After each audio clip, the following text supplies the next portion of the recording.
I didn't go to college. And here's why. Start from the beginning. Since the second grade, I've always known I wanted to be an author. I'm not really sure why. I hated reading and I had dyslexia, but the idea of making a story with characters that people could fall in love with? I mean, how could I not gravitate towards something like that? Whenever I wrote stories for show and tell, or just for me, I would always use the number one rule: write what you know. And if there was anything I knew very well, it was my relationship with my father. I never knew my dad growing up. I only ever seen pictures, and that's about it. And when I did finally meet him through FaceTime, it felt like I was talking to a stranger. I didn't want to get close to him because, well, My real father, to me, was my uncle. Which was funny because I thought he was my real father. He raised me like a son, and I loved him like a dad. But one day, he had to leave the US for reasons I will still never understand. And as months turned into years, he sadly never came back. My anxiety only grew. Around the same time, my stepfather came into the picture, and if I'm being honest, I hated him. We had many arguments growing up, many that turned very physical sometimes, or he would threaten me by kicking me out of the house. Nevertheless, I would use those struggles to help make my characters. I would make them fatherless or have separation anxiety. Just overall, make them affected by a father figure. And as I continued to write and read, my love for writing only grew. Thanks to books like Wonder, The Giver, Raymond's Run, and the big one, Percy Jackson. After falling in love with each and every one of those stories, I wanted to make one of my own. I had no clue what to write about. I had no ideas, no rough drafts, nothing. But that week, my mom asked me to watch a movie with her. And the movie being Knives Out.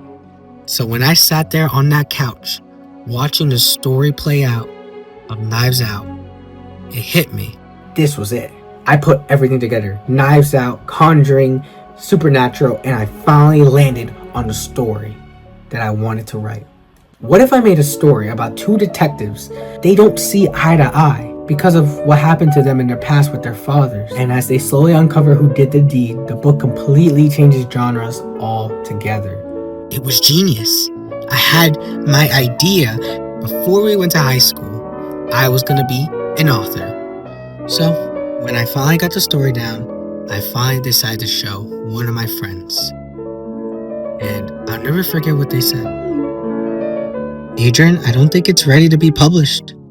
My heart broke. She wasn't wrong. It wasn't ready. But that's all I needed to hear for my confidence to take a massive blow. The words affected me. I just couldn't do it. That was until one day I decided I wanted to finish the Percy Jackson series. And as I read the last page, The Blood of Olympus, it hit me. I love writing. I love stories. And I'm not gonna let one person stop me from doing what I love. So, up my pen, I grabbed a piece of paper, and I rewrote the whole story so I could finally make it into my vision. Because I had something to prove to everyone else. But, classic me, I made another mistake. This one was the worst of them all. It was junior year, and I did the school plays at my high school. And this year we did Addams Family. And I wanted the main role. But someone else got it. And that really got to me. I felt like this play defined me as a side comic relief character. And I let that affect me every single day. And I'm not gonna lie, it got bad. I rushed my writing, I rushed my friends to draw, I couldn't even enjoy my Christmas because I was too focused on publishing my book. To show that that play didn't define who I was, that I was capable of doing more and achieving better things. So, there it was on the Amazon website itself. I remember looking at it and immediately playing Bruno Mars's 24 Karat Magic. I did it. I accomplished my lifelong dream on being an author. People took notice. My principal took notice. Teachers took notice. It was even in my school library.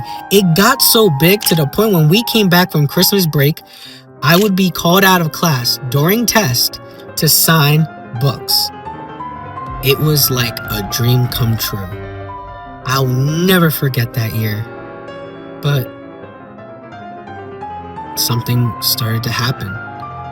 Slowly but surely, people started to notice that there were some grammar mistakes. There was a lot of misspellings. But worst of them all, people weren't even reading the book. I mean, yeah, I published my book, but at what cost? My own pride, my own jealousy, my own ego. I had one shot to make this the best book, and I blew it. I had one shot, and I blew it. I achieved my dream, but it wasn't even worth it. And it was all my fault. I stopped writing. And I felt like that's what was gonna happen until something changed. Watching a movie called Superman. And the director of the movie, James Gunn, he popped up on my For You page, and I'll never forget what he said. It's just better if I show you.